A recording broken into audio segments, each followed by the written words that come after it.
દશામાં ના નડે અને આપણાને નડે બરોબર। એટલે આ દશામાનાથી વર્તો કરીને ઘરેથી દશા બેહાડવાની પ્રથા છે એ કોઈ પણ બેન દીકરીએ દશામાના વર્ત હવે કરવાના નહીં। અને જેને દશામાં નડે એ બધા માને મારે એ મેલ દીધો, હું એકલી ગાડી ફેરું છું, દશામાં મારા ભેગા ગાડી ભરશે અને નડે તો મને નડે, તમને કોઈ નડશે નહીં, બરોબર ને। પછી આ ભુવાનું ને એનું રહ્યું ને એ કંટ્રોલ મારું છે, પણ મહેરબાની કરીને કોઈ ભુવામાં ફસાતા નહીં। તમારું જે કર્મ છે એનું અગત્યનું છે, જેવું કર્મ કરશો એવું ભોગવશો। અને એવા તમને બ્રહ્મ ઘાલશે કે તમને આર્થિક બરબાદ કરશે, સામાજિક બરબાદ કરશે, કુટુંબમાં બરબાદી લાવશે અને એવી વેમ ઘાલશે તો આખો પરિવાર વેરવિખેર કરશે। એટલે મહેરબાની કરીને કોઈ પણ પ્રકારનું દખ હોય તો ડોક્ટરને બતાવવું, હગાવાલાને બતાવવું, એને વાત કરવાની, કોઈ પણ અકામણ હોય તો વાત કરવાની, 5 જણા મિત્રોને કહેવાનું, પણ ચાહે અંધશ્રદ્ધામાં આવવાનું ને।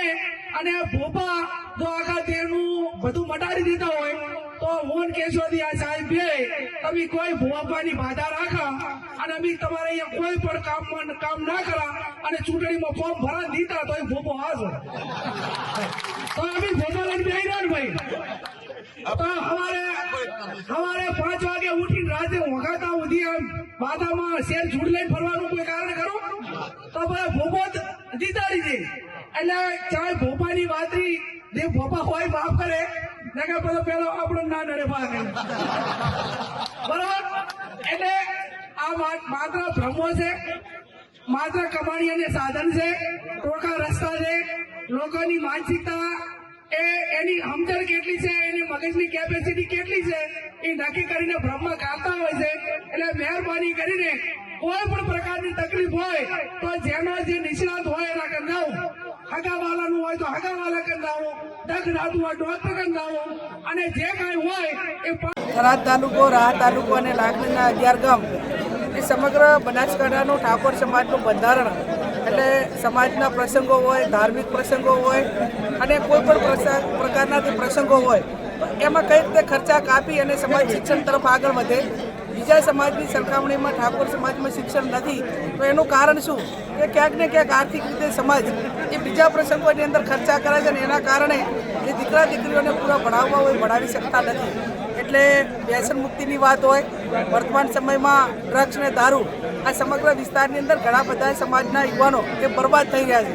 ઠાકોર સમાજ ઘણી બધી નાના મોટી બદીઓ છે, એ બદીઓમાંથી બહાર નીકળે અને ઓછા ખર્ચે પોતાના પ્રસંગો કરી અને જે બચત હોય એ પોતાના દીકરા દીકરીઓને ભણાવી પરિવાર સુખી થાય તો ગામ સુખી થાય અને ગામ સુખી થાય એટલે સમાજ સુખી થાય અને સમાજ સુખી થાય એટલે માનવતાનું જે કામ કરવાનું છે।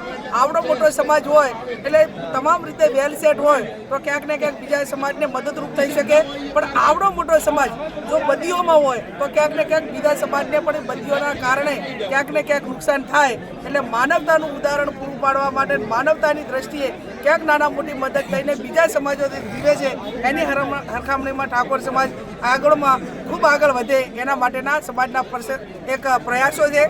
આવનાર સમયમાં આખો ઠાકોર સમાજ ભેગો થઈ સદારામ બાપુના ફોટા મૂકી અને આ બંધારણ અમલમાં મૂકશે અને અમલમાં મૂક્યા પછી આ સંપૂર્ણ રીતે આ બનાસકાંઠાનો ઠાકોર સમાજ એક રિવાજ, એક સમાજ શ્રેષ્ઠ સમાજનું ઉદાહરણ પૂરા પાડવા માટે આ એક આયોજન કરવામાં આવ્યું છે। એમાં બધા યુવાનોએ ભાગ લીધો, સમાજના સર્વપક્ષીય રાજકીય પક્ષીય આગેવાનોએ પણ ભાગ લીધો અને સમાજની સમરસતાનો પુરાવો, એક સમરસતાનું ઉદાહરણ પૂરું પાડ્યું એ બદલ સૌનો ખૂબ હૃદયપૂર્વક આભાર। ખાસ કરીને બેન જે તમે કીધું કે ભુવા